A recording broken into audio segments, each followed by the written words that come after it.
the last 11 months, federal employees have been targeted by this administration, and December is no different. See, during the government shutdown, the Office of Management and Budget put out a memo to agency leaders saying that only 1 to 2% of all employees in their agencies would qualify for any sort of rating or raise above the average.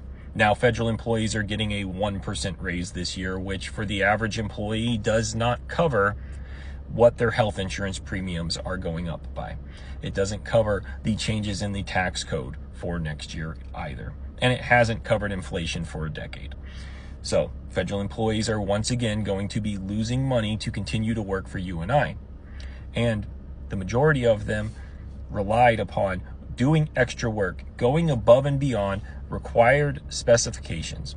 What was expected of them that was outlined at the beginning of the year. If you completed these things and went above them, they could be guaranteed an additional 1.5% raise, meaning that they would get 2% and maybe would break even when it comes to health insurance premiums. But now, because of Russell Voigt's memo, that's not going to happen. Only 1 to 2% of federal employees are going to be rated above average. Only 1 to 2% of them are going to see any raise above that 1%. And in fact, the memo encouraged agency heads to put a quota on the number of people that could even be rated as average, wanting those that had previously met their required performance metrics to now be rated as below average because they weren't overachievers.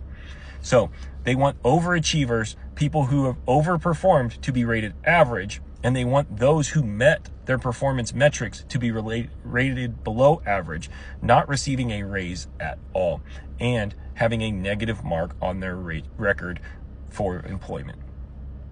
This is targeted harassment. It is continuous targeted harassment by somebody that Donald Trump's own chief of staff has now been on the record saying is a far-right lunatic. Russell Voigt was called that by Susie Wild, Donald Trump's chief of staff.